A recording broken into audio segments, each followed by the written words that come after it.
বন্ধু বান্ধৱীসকল, আজি আমি আলোচনা কৰিম অসমৰ বিভিন্ন কম্পিটিটিভ এক্সামত আহিব পৰা সম্ভাৱ্যমূলক কিছু প্ৰশ্ন আৰু উত্তৰ। এতিয়া আমি আগবাঢ়িছোঁ আজি প্ৰথমটি প্ৰশ্নলৈ। প্ৰথমটি প্ৰশ্ন আছিলে মানাহ ৰাষ্ট্ৰীয় উদ্যান কোনকেইখন জিলাত অৱস্থিত? অপশ্যন ক'ত আছে চিৰাং, বাক্সা, ওদালগুৰি আৰু দৰং। অপশ্যন ক'ত আছে নগাঁও, মৰিগাঁও আৰু দৰং জিলা। অপশ্যন গ আছে গোৱালপাৰা, বাক্সা, নলবাৰী আৰু চিৰাং জিলা। অপশ্যন ঘত আছে এটাও নহয়। ইয়াৰে শুদ্ধ উত্তৰটি হৈছে অপশ্যন ক। শুদ্ধ উত্তৰ চিৰাং, বাক্সা, ওদালগুৰি আৰু দৰং জিলাত মানাহ ৰাষ্ট্ৰীয় উদ্যান অৱস্থিত। এতিয়া আমি আগবাঢ়িছোঁ আজি আন এটি প্ৰশ্নলৈ। কিমান চনত মানাহক ইউনেস্কোৱে বিশ্ব ঐতিহ্যবাহী স্থান হিচাপে ঘোষণা কৰে? অপশ্যন ক'ত আছে 1785 চনত। অপশ্যন ক'ত আছে 1685 চনত। অপশ্যন গত আছে 1885 চনত। অপশ্যন ঘ আছে 1985 চনত। ইয়াৰে শুদ্ধ উত্তৰটি হৈছে অপশ্যন ঘ। শুদ্ধ উত্তৰ 1985 চনত মানাহক ইউনেস্কোৱে বিশ্ব ঐতিহ্যবাহী স্থান হিচাপে ঘোষণা কৰে। এতিয়া আমি আগবাঢ়িছোঁ আজি আন এটি প্ৰশ্নলৈ।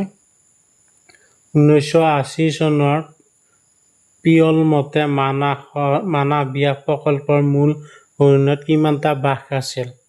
অপশ্যন ক'ত আছে 210টা। অপশ্যন ক'ত আছে 200টা।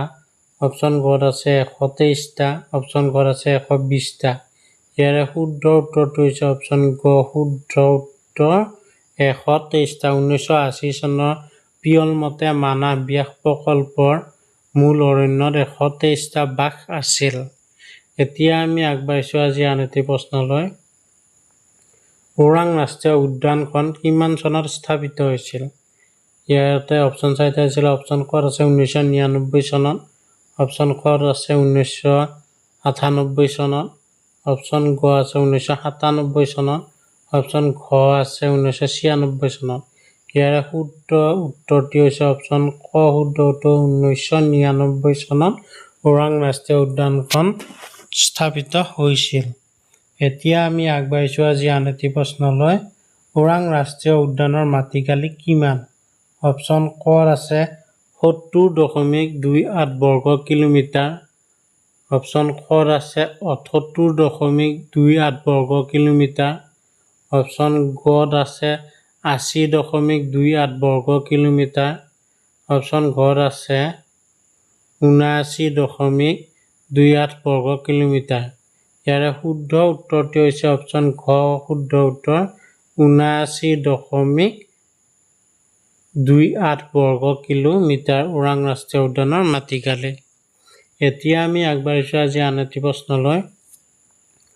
ওৰাং ৰাষ্ট্ৰীয় উদ্যানৰ মূল আকৰ্ষণ কি? অপশ্যন ক আছে গৰু, হৰিণা, মেকুৰী।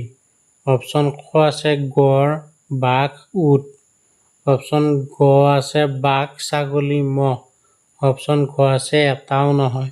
ইয়াৰে শুদ্ধ উত্তৰটি হৈছে অপশ্যন খ। শুদ্ধ উত্তৰ গড়, বাঘ আৰু উট।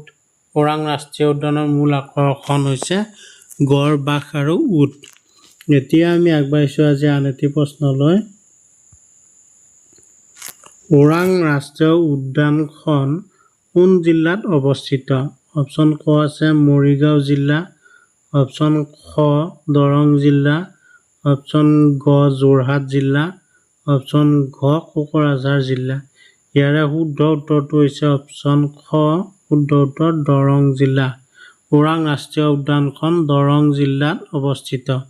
ওৰাং ৰাষ্ট্ৰীয় উদ্যানখন ওদালগুৰি আৰু দৰং জিলা দুয়োখনতে অৱস্থিত বাৰু। হ'লেও ইয়াত অপশ্যনত অনলি দৰং জিলা বুলি উল্লেখ থকাৰ কাৰণে ইয়াৰে শুদ্ধ উত্তৰটো হৈছে অপশ্যন খ দৰং জিলা। এতিয়া আমি আগবাঢ়িছোঁ অন্য এটি প্ৰশ্নলৈ। মিনি কাজিৰঙা বুলি কোনখন ৰাষ্ট্ৰীয় উদ্যানক কোৱা হয়? ইয়াৰে অপশ্যন চাৰিটা আছিলে। অপশ্যন ক আছে নামেৰি ৰাষ্ট্ৰীয় উদ্যান। অপশ্যন খ আছে ওৰাং ৰাষ্ট্ৰীয় উদ্যান। অপশ্যন গ আছে ডিব্ৰু-ছৈখোৱা ৰাষ্ট্ৰীয় উদ্যান। অপশ্যন ঘ আছে ৰায়মনা ৰাষ্ট্ৰীয় উদ্যান। ইয়াৰে শুদ্ধ উত্তৰটো হৈছে অপশ্যন খ। শুদ্ধ উত্তৰ ওৰাং ৰাষ্ট্ৰীয় উদ্যান। মিনি কাজিৰঙা বুলি কোনখন ৰাষ্ট্ৰীয় উদ্যানক কোৱা হয় ওৰাং ৰাষ্ট্ৰীয় উদ্যানক মিনি কাজিৰঙা ৰাষ্ট্ৰীয় উদ্যান হিচাপে কোৱা হয়।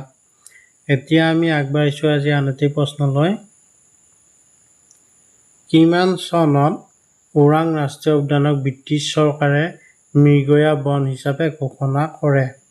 অপশ্যন ক আছে 1915 চনত, অপশ্যন খ আছে 1914 চনত, অপশ্যন গ আছে 1913 চনত, অপশ্যন ঘ আছে 1912 চনত। ইয়াৰে শুদ্ধ উত্তৰটি হৈছে অপশ্যন ক শুদ্ধ উত্তৰ 1915 চনত। 1915 চনত ওৰাং ৰাষ্ট্ৰীয় উদ্যানক ব্ৰিটিছ চৰকাৰে মৃগয়া বন হিচাপে ঘোষণা কৰে। এতিয়া আমি আগবাঢ়িছোঁ আজি আন এটি প্ৰশ্নলৈ। ৰাজীৱ গান্ধী ৰাষ্ট্ৰীয় উদ্যানক কি নামেৰে জনা যায়?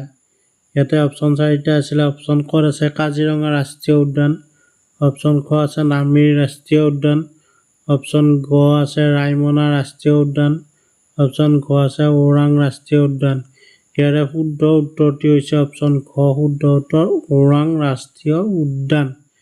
ৰাজীৱ গান্ধী ৰাষ্ট্ৰীয় উদ্যানক কি নামেৰে জনা যায়? ৰাজীৱ গান্ধী ৰাষ্ট্ৰীয় উদ্যানক ওৰাং ৰাষ্ট্ৰীয় উদ্যান নামেৰে জনা যায়। এতিয়া আমি আগবাঢ়িছোঁ আজি আন এটি প্ৰশ্নলৈ। নামেৰি ৰাষ্ট্ৰীয় উদ্যান কেতিয়া স্থাপিত হৈছিল? অপশ্যন ক আছে 1998 চনত, অপশ্যন খ আছে 1997 চনত, অপশ্যন গ আছে 1996 চনত, অপশ্যন ঘ আছে 1995 চনত। ইয়াৰে শুদ্ধ উত্তৰটি হৈছে অপশ্যন ক শুদ্ধ উত্তৰ 1998 চনত নামেৰি ৰাষ্ট্ৰীয় উদ্যান স্থাপিত হৈছিল। এতিয়া আমি আগবাঢ়িছোঁ আজি অন্তিমটি প্ৰশ্নলৈ। নামেৰি ৰাষ্ট্ৰীয় উদ্যানৰ মাটিকালি কিমান? ইয়াতে অপশ্যন 4টা দিছিলে। অপশ্যন ক আছে 212 বৰ্গ কিলোমিটাৰ, অপশ্যন খ আছে 222 বৰ্গ কিলোমিটাৰ, অপশ্যন গ আছে 111 বৰ্গ কিলোমিটাৰ, অপশ্যন ঘ আছে 221 বৰ্গ কিলোমিটাৰ। ইয়াৰে শুদ্ধ উত্তৰটি হৈছে অপশ্যন ক শুদ্ধ উত্তৰ 212 বৰ্গ কিলোমিটাৰ। নামেৰি ৰাষ্ট্ৰীয় উদ্যানৰ মাটিকালি হৈছে 212 বৰ্গ কিলোমিটাৰ। ধন্যবাদ বন্ধু বান্ধৱীসকল। আজি ভিডিঅ'টিৰ পৰা যদি উপকৃত হৈছে তেনেহ'লে প্লিজ চেনেলটি ছাবস্ক্ৰাইব কৰিব, লগতে বন্ধু বান্ধৱীলৈ শ্বেয়াৰ কৰিবা। ধন্যবাদ।